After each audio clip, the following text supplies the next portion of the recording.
Hello everyone, welcome to Sanmarga classes. 12ನೇ ಪ್ರಶ್ನೆ, ಮೌರ್ಯರು ಮತ್ತು ಕುಶಾಣರು ಎಂಬಂತಹ ಚಾಪ್ಟರ್ ಇಂದ ಅಶೋಕನು ಧರ್ಮ ಪ್ರಚಾರಕ್ಕಾಗಿ ಸಿಂಹಳಕ್ಕೆ ಯಾರನ್ನು ಕಳಿಸಿದನು ಅಂತ ಕೇಳ್ತಾ ಇದ್ದಾರೆ. ಸಿಂಹಳ ಅಂತಂದ್ರೆ ಯಾವ್ದು ಮಕ್ಕಳೇ? ಈಗಿನ ಶ್ರೀಲಂಕಾ. ಓಕೆ, ಯಾರನ್ನ ಕಳಿಸಿದನು?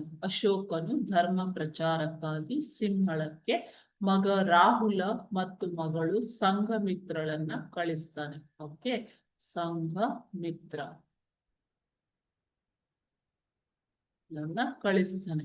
ಓಕೆ, ಸೊ ಅಶೋಕನು ಕಳಿಂಗ ಯುದ್ಧದಲ್ಲಿ ಆದಂತಹ ಹಿಂಸೆಯಿಂದ ಬೇಸತ್ತು ದಯೆ ಎನ್ನದಿಂದ ಪ್ರಭಾವಿತನಾಗಿ, ಬುದ್ಧನ ದಯೆಯಿಂದ ಪ್ರಭಾವಿತನಾಗಿ ಬೌದ್ಧ ಧರ್ಮವನ್ನ ಸ್ವೀಕಾರ ಮಾಡ್ತಾನೆ.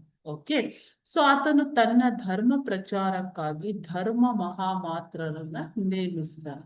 ಧರ್ಮ ಮಹಾಮಾತ್ರರನ್ನ ಕೂಡ ನೇಮಿಸ್ತಾನೆ. ಓಕೆ, ಸೊ ಅಶೋಕನು ಹೊರಡಿಸಿದ ಶಾಸನಗಳಲ್ಲಿ ಧರ್ಮದ ವಿಚಾರಗಳು ವ್ಯಕ್ತವಾಗಿವೆ. ಇವು ಧರ್ಮವೆಂದೇ, ಅಶೋಕ ಧರ್ಮವೆಂದೇ ಪ್ರಖ್ಯಾತವಾಗಿವೆ. ಓಕೆನಾ? ಸೊ ಅಶೋಕನು ಬೌದ್ಧ ಧರ್ಮದ ಪ್ರಸಾರಕ್ಕಾಗಿ ತನ್ನ ಮಗನಾದ ರಾಹುಲ ಮತ್ತು ಮಗಳು ಸಂಘಮಿತ್ರೆಯನ್ನ ಸಿಂಹಳ, ಈಗಿನ ಶ್ರೀಲಂಕಾಕ್ಕೆ ಕಳಿಸಿಕೊಡ್ತಾನೆ. Okay, thank you.